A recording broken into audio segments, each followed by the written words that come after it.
In the morning the certified letter arrived. I was standing at my kitchen counter in my bathrobe, trying to figure out if my hands were shaking from the new blood pressure medication or from 3 nights of bad sleep. Probably both. I set down my coffee, signed for the envelope, and didn't open it for a full 10 minutes. Something about the return address, a law firm in Denver, told me whatever was inside could wait just a little longer. It couldn't. My name is Frank Calloway. I'm 64 years old, a retired civil engineer from Flagstaff, Arizona. And the letter informed me that my ex-wife was seeking a restraining order and $175,000 in damages because I had, according to her attorney, been systematically terrorizing her across 3 states for the better part of 6 months. The dates listed were September through February. I had been in a medically induced coma for the first 6 weeks of that window. I'd spent the remaining months in a rehabilitation facility in Phoenix, relearning how to walk. I didn't laugh. I sat down on the kitchen floor, still in my bathrobe, and stayed there for a while. Let me back up. Because none of this makes sense without understanding what the 2 years before that letter had looked like. My ex-wife and I had been married for 31 years. We raised a daughter together, built a house in Flagstaff, weathered 3 recessions, 2 cross-country moves, and more than a few seasons where we barely liked each other. What we couldn't weather in the end was what happened in the fall of 2 years ago, when I was diagnosed with a degenerative arterial condition that my cardiologist described with clinical understatement as serious. The kind of serious that means you need surgery, and the surgery itself carries a 20% chance of not waking up. My ex-wife, to her credit, stayed through the diagnosis. She was sitting next to me when the surgeon explained the procedure. She held my hand. She filed for divorce 8 weeks later. I don't say that to make her a villain. I say it because it's true, and because it shaped everything that came after. The surgery happened in September. My daughter flew in from Portland. My brother drove down from Salt Lake. My ex-wife did not come. Which was, I suppose, her right. We were legally separated by then. I signed the surgical consent forms, made sure my affairs were in order, and went under. I woke up 22 days later with a tube down my throat and no clear memory of anything between the OR and the ceiling of the ICU. The surgery had gone wrong in 2 different ways, then managed to go right. My surgical team later described it as the kind of case they'd talk about for years. Post-operative hemorrhaging led to emergency intervention, which led to the coma, which lasted longer than anyone had planned. By the time I was coherent enough to hold a conversation, it was mid-October. By the time I could sit up without help, it was November. I was transferred to a rehabilitation facility in Phoenix in late November, and didn't leave until the following March, 1 full week before that certified letter arrived at my door. So when the letter claimed I had been seen outside my ex-wife's apartment building in Denver in October, had followed her to a conference in Colorado Springs in December, and had showed up outside her sister's house in Santa Fe in January, I had a very simple response. I had been in a hospital bed for every single one of those dates, with a team of nurses, a physical therapist, 2 attending physicians, and approximately 47 security cameras that could confirm it. I called my attorney, a man named Phil Decker who had handled my estate planning and knew my situation well. I read him the allegations over the phone. There was a silence on his end that lasted long enough that I checked to make sure the call hadn't dropped. "Frank," he said finally, "this is the cleanest defense I've ever heard in my life." She has a lawyer who seems to believe otherwise. Her lawyer has a client who is either lying or genuinely mistaken. Either way, your hospital records will end this in about 15 minutes. I wanted to believe him. But I had already lived through the attached documentation, and there was something in it that Phil hadn't heard yet. "She submitted photographs," I said.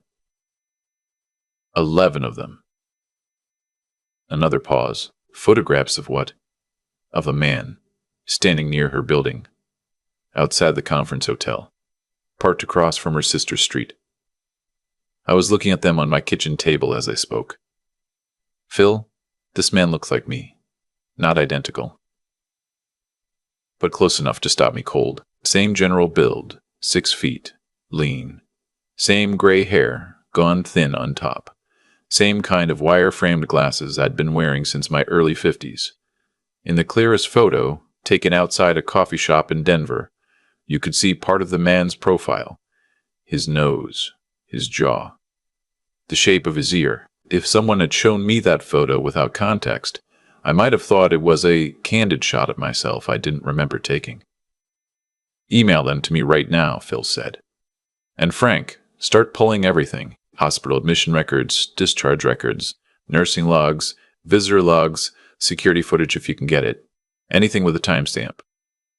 I spent the rest of that day and most of the next two making calls. The rehabilitation facility was cooperative once I explained the situation.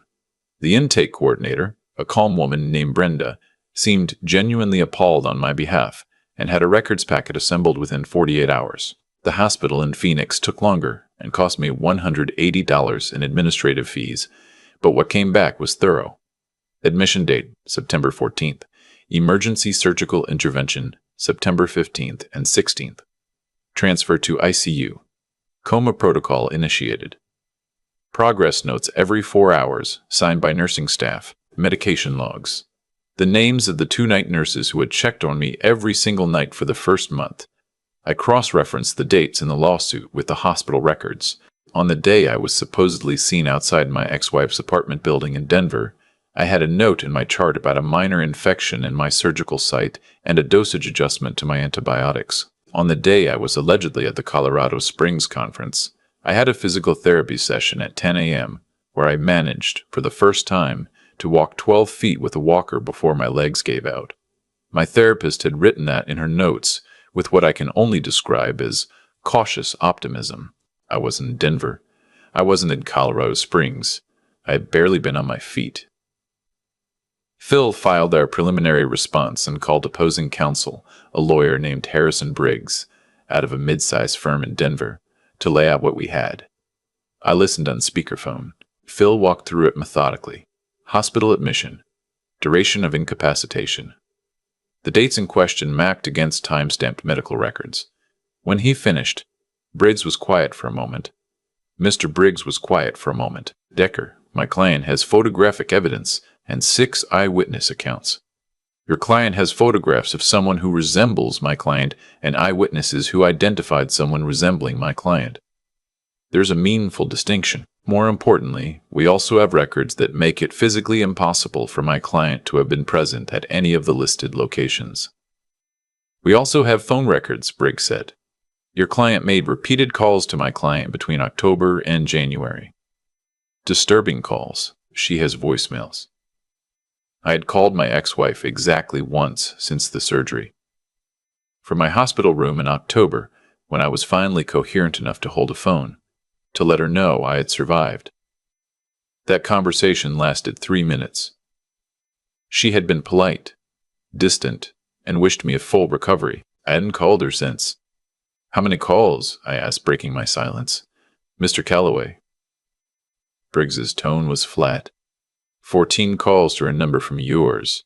She has them documented." "That's not possible. Check my records." "We intend to." After the call ended, Phil and I sat in silence for a moment. "Someone spoofed your number," he said. "Explain that to me."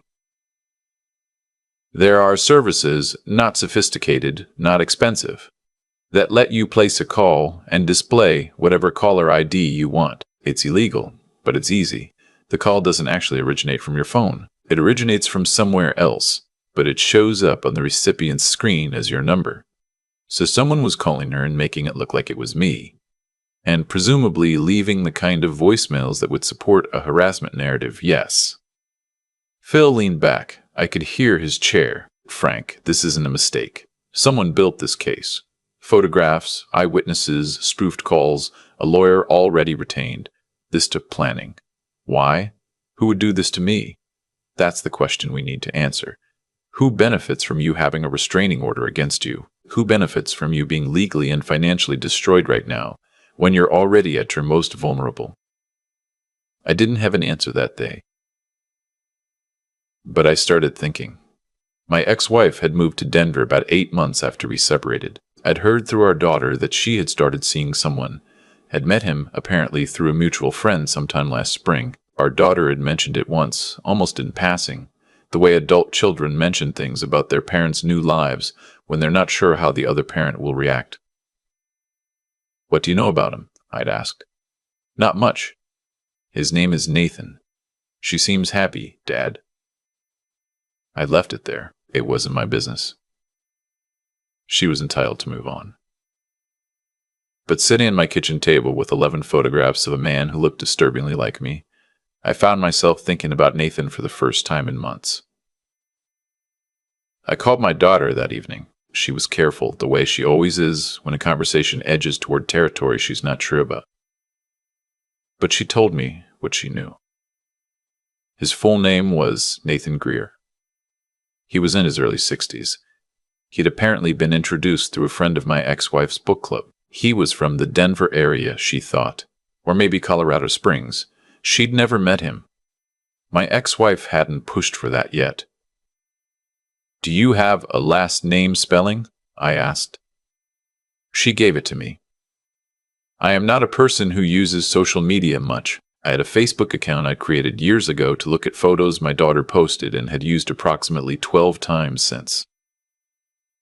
But I logged in that night and searched Nathan Greer, Denver. He came up immediately. Profile photo showed a man in his early 60s, gray hair, slim, standing in front of what looked like Red Rocks Amphitheater. I clicked through, and I sat very still for a long time. Nathan Greer looked enough like me that it took me a moment to be certain I wasn't looking at a photo of myself I didn't recognize. Not a twin. Not a double. But the resemblance was the kind that makes people do double takes. Similar height in the photos. Similar height. He even wore wire-framed glasses. I took screenshots, sent them to Phil, and called him immediately. "Tell me I'm not losing my mind." A long pause while Phil opened the photos. "You're not losing your mind? He's dating her. This is the man my ex-wife is currently with.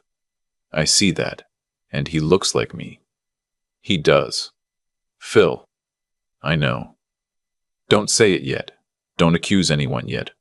Let me make some calls." Phil had a contact, a former investigator with the Colorado Bureau of Investigation who had gone private. He brought her in the next day. Her name was Audrey Marsh. She was maybe 50, with the kind of even, unhurried attention that made you feel like she was filing everything you said somewhere useful. I showed her everything. The lawsuit, the photographs, the Nathan Greer Facebook profile, my medical records, Phil's summary of the phone call with Briggs. She studied the photographs the way someone reads a document, slowly, returning to specific sections. She had a small magnifier she used on the printed copies. "These weren't taken casually," she said. "The framing is too consistent.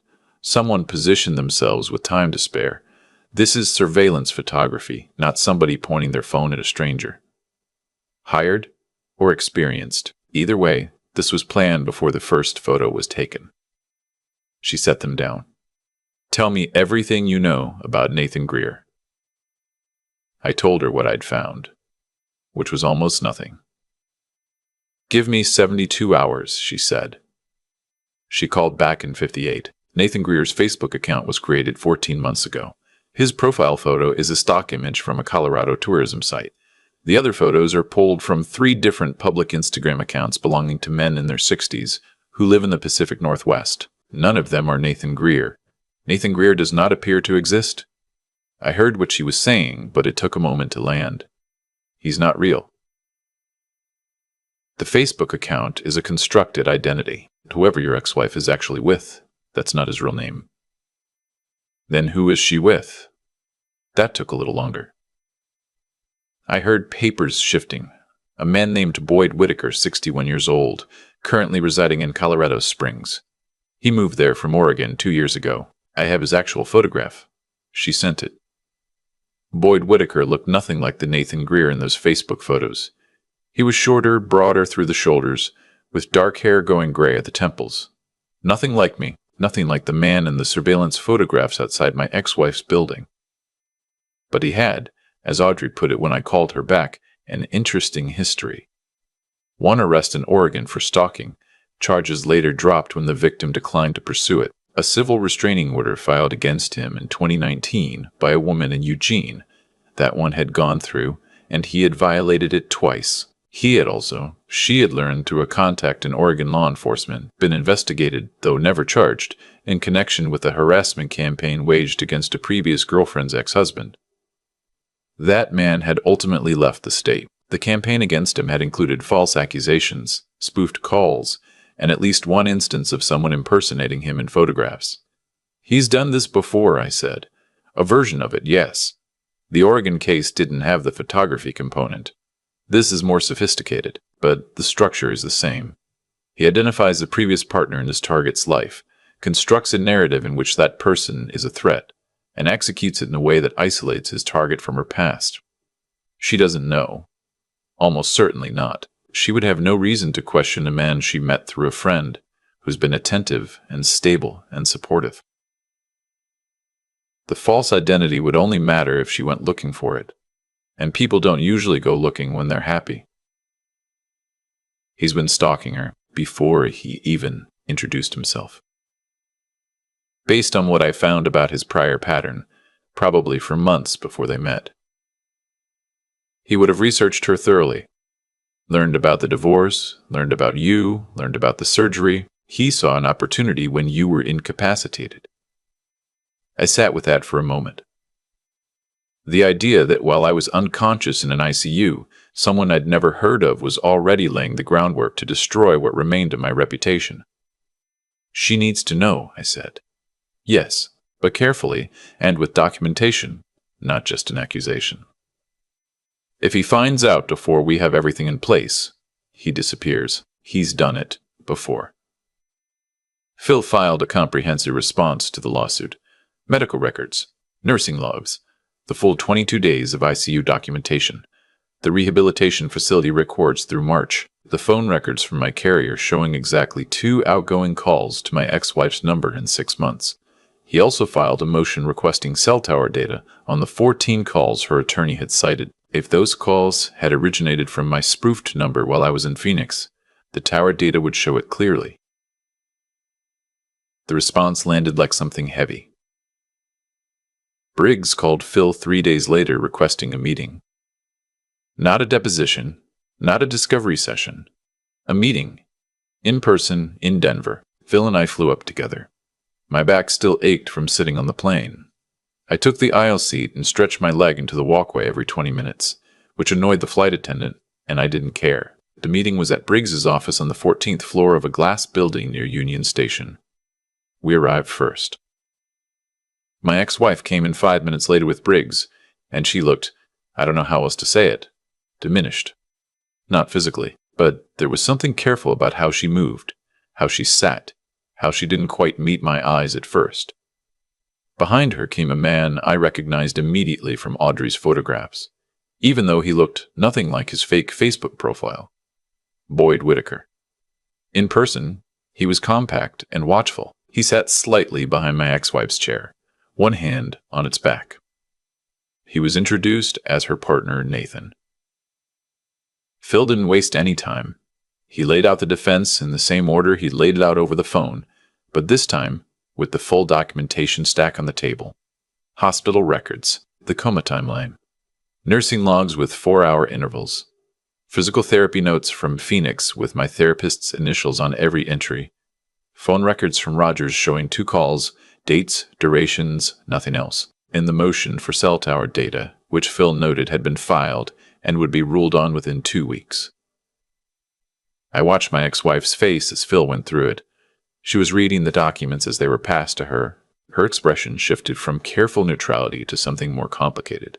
Confusion, then a slow dawning discomfort, then what I can only describe as the look of someone realizing they've been moving through a room they thought they knew and finding that the walls aren't where they thought. She kept glancing at Boyd. He kept his face even. Supportive. Concerned on her behalf. He was good at it. Phil set the final document on the table. Someone built this case against my client. Someone coordinated the photographs. arranged witnesses who identified a man resembling him, and placed spoofed calls from his number while he was incapacitated in a Phoenix rehabilitation facility. This is not a case of mistaken identity. This is identity fraud, criminal harassment, and defamation. But the perpetrator is not my client. Briggs opened his mouth. Boyd spoke first. These records could be altered. Medical documentation gets falsified all the time. You're welcome to retain an expert to examine them, Phil said. We're also happy to arrange for the nursing staff and attending physicians to be deposed. Nathan, my ex-wife said quietly. She wasn't looking at Briggs. She was looking at Boyd. How did they know your name? A small silence. What? He just called you Nathan. How did they know to call you Nathan? She turned to Phil. You said someone built this case. How do you know that name? Phil glanced at me. I nodded. Audrey came in from the hallway. She'd been waiting outside. She had the folder. Boyd Whitaker's real name, his Oregon record, the photographs of the fake Nathan Greer Facebook account laid next to screenshots showing the stock image source, the court records from Eugene. She set it in front of my ex-wife without a word. The room was very quiet for about 10 seconds. Then Boyd stood up. This is... You're trying to intimidate my partner with fabricated... Sit down, my ex-wife said. She didn't raise her voice, but the quality of it was something I hadn't heard in 30 years of knowing her. And whatever it was, it worked. Boyd sat. She went through the folder slowly. Phil didn't rush her. Briggs said nothing. I looked at the window and the Denver skyline and tried to keep my breathing even. When she got to the page with Boyd's Oregon record, she set the folder down and looked at him directly. What is your real name? He tried 3 different things in the next 2 minutes. He questioned Audrey's sources. He suggested the Oregon record was for a different person with the same name. He reached for her hand, which she moved away from. When those didn't work, something in his expression shifted. The supportive concern dropping away, replaced by something harder and flatter that I don't think she'd ever seen before. You are going to let this go to court, he said, looking at me. You are going to lose everything. That was the point. Boyd, Audrey said, the Denver Police Department has 2 officers in the lobby. The Oregon warrant for your restraining order violation is still active. He looked at her for a moment, then at my ex-wife, then at me. He walked out ahead of the officers. He didn't run, which I found later oddly chilling. The full account came out over the following weeks through the police investigation and Boyd Whitaker's eventual arraignment on charges including criminal impersonation, criminal harassment, and fraud. He had found my ex-wife the way he'd found his previous targets. Through careful online research, working backward from a mutual social media contact until he had enough of a picture to construct an approach. He'd spent 3 months learning her routines, her preferences, the shape of her days, before he ever introduced himself at a gallery opening. Not a book club, as my daughter had been told. He'd hired a photographer he'd used in Oregon. The man had a criminal record for fraud and was currently cooperating with investigators to document moments near my ex-wife's locations, while another man, someone who owed Boyd money, stood in the background wearing glasses and gray-tinted hair, positioned at angles designed to photograph like me. The phone spoofing had been even simpler. An online service, a prepaid card, my number displayed on her screen. The voicemails had been recorded using a voice modulator. Not perfect, but close enough that someone already primed to believe she was being harassed would hear what she expected to hear. She came to see me 6 weeks after Boyd's arraignment. I was at a follow-up appointment with my cardiologist in Phoenix, and she drove down from Denver, which I didn't know until she texted from the parking lot of my doctor's building. I walked out into the afternoon sun, and she was leaning against her car, looking like someone who had been rehearsing something and forgotten all of it. I'm dropping everything, she said, obviously. And Frank, I'm sorry. I'm genuinely sorry. I believed him. I believed all of it. He was designed to be believed. The voicemail sounded like you. Not exactly, but enough. And the photos. She stopped. He looked like you, whoever that man was. Every time I saw those photos, I was so sure. I know. I should have called you. I should have just picked up the phone before I ever called a lawyer. She shook her head. I was scared. I thought you were. I don't know what I thought. We stood there in the parking lot for a while, two people in their 60s who had been through a marriage and a divorce and a fraud and a surgery and a mess of consequences neither of us had asked for. She told me about the morning she'd realized Boyd had been monitoring her email, how she'd found a folder on the shared tablet they'd used, full of screenshots of her messages, including her communications with Briggs, her communications with her sister, things she'd written to her therapist. She'd felt, she said, like the floor had gone out from under her twice in quick succession, once when she understood what he was, and once when she understood how long it had been going on. He'd been watching her before she ever knew he existed. The detective said he'd done this before, she said, in Oregon. Yes.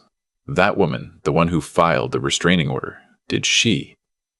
She's okay, I said. I asked. My daughter was with me for part of my follow-up visit that day, and she came out when she saw her mother's car. The three of us had coffee at a diner down the street. It wasn't comfortable exactly, but it wasn't what it had been either. Something had shifted. Not toward reconciliation. Nothing like that. We're not going back. That chapter's finished, and I don't think either of us wants to reopen it. But the specific bitterness that had accumulated since the divorce had somewhere to go now.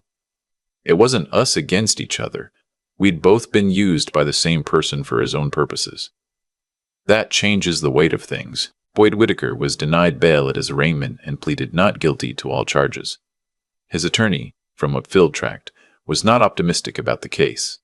Between the Oregon warrant, the Colorado charges, and the cooperation of the photographer, the prosecution had what they needed. Phil filed a civil suit on my behalf, which will likely take years to resolve, and probably won't result in any actual money. Boyd doesn't appear to have much. But it's on the record, and that matters to me. My ex-wife and I exchange messages occasionally now. Not often. Our daughter, calls us separately, which is fine. We're not friends, exactly. But we're not enemies. We're two people who survived the same thing from different sides, and that's enough. My health is returning slowly. My cardiologist is cautiously optimistic, which from him is practically a standing ovation. I walk 35 minutes every morning now, around my neighborhood in Flagstaff, and most days my legs don't remind me how much has changed. I've been consulting part-time for a small engineering firm, the kind of work that doesn't require me to be on a site in hard hat and boots, just thinking through problems on paper and talking to people who want a second opinion. It suits me. There's something I come back to, though when I'm walking those morning miles and the sky is still the particular clear blue it gets before Flagstaff heats up in summer. Something I've tried to say when my daughter asks how I'm doing, or when my brother calls on Sundays. Boyd Whitaker chose me as a target because I was already down. He picked the window when I was in a coma, when I couldn't fight back, couldn't investigate, couldn't even make phone calls. He assumed that a man recovering from major surgery, freshly divorced, financially strained, would have neither the resources nor the energy to dig into what was being built against him. He wasn't wrong about most of that. I was exhausted. I was broke in ways I hadn't fully admitted to myself yet. There were mornings in that rehabilitation facility when getting out of bed felt genuinely optional. But here's what he didn't account for, that even when you're operating at a fraction of yourself, you can still make phone calls. You can still ask questions. You can still find people. A lawyer who knows your history. An investigator who knows what she's looking at. A daughter who answers on the second ring. Who will stand in the gap when you can't stand in it yourself. He thought isolation was his weapon. And it is, when it works. But I wasn't as isolated as he'd counted on. The other thing is this, and I say it carefully because I don't want it to sound like a fortune cookie. Documentation saved my life. Not dramatically. I was never in physical danger, but in every other sense. 17 months of careful record-keeping by nurses and physicians and physical therapists who were just doing their jobs had created an airtight account of where I was and what condition I was in for every single day in question. My phone carrier had records I didn't even know I could request. Security cameras I'd never noticed had timestamps on footage I was able to subpoena. The digital trail that Boyd tried to use against me, spoofed calls, staged photographs, Those same digital systems also created the records that exposed him. Technology can be turned against you. I know that now in a way I didn't before, but the same infrastructure that allowed someone to impersonate me also made it impossible for the impersonation to hold up against scrutiny. The truth was in the data. It just needed someone to look. I'm not the kind of person who says things like everything happens for a reason. I don't believe that, and I'm too old to start. But I do think that going through something like this, being accused, being unable to immediately defend yourself, watching the machinery of false evidence grind toward you while you can barely lift your own weight, it strips away a certain kind of complacency. You find out who shows up. You find out what holds. My brother drove 8 hours round trip twice during my time in Phoenix just to sit with me and watch baseball.